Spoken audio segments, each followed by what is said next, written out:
not going to be building it, I'm going to be making it smaller. After long heart searching and thinking, we are going to make this smaller so we can make the house behind bigger. And if we planned really well, this wouldn't be happening. But I'm basically going to shorten the shed by this much. So watch and follow along as I cut my shed in by a third.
I'm getting on with stripping it down, but I'm having a bit of a moment.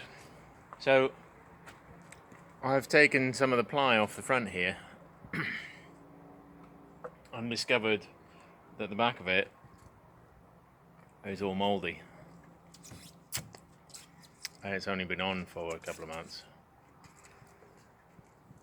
So what my mistake I think is, I've put the wood straight on the insulation, and what I need to do is put membrane and then battens in front of that so the timber can then breathe and has space for air to flow up behind it.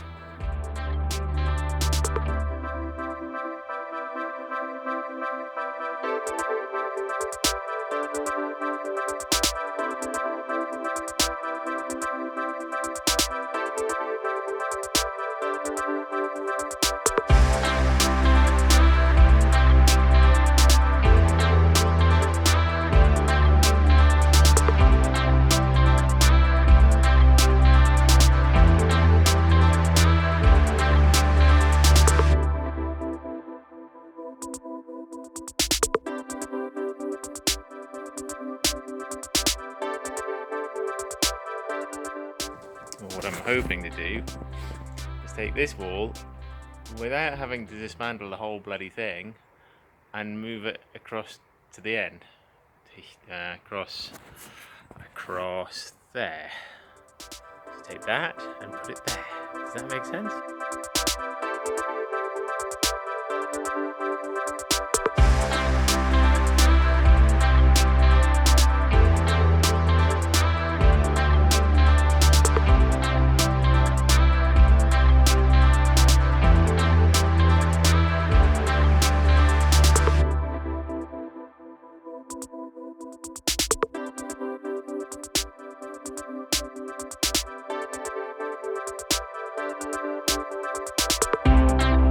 So, look, done it. Moved the end wall across to here, and it fits. Hey! So I don't have to remake this end wall with the window. I can now stick the window back in, attach all of this to the base plate, and then once that's all done and weatherproof, I can take this roof off.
Thanks for watching. Yeah, this is as far as I've got. It's actually hissing it down. It's freezing. I can't feel my hands. And so on to next week. I'm gonna go and have a cup of coffee. Enjoy your weekend, and I will see you next week. Thanks for watching. Subscribe, like, and comments. And what are you making at the moment? Let me know. Bye for now.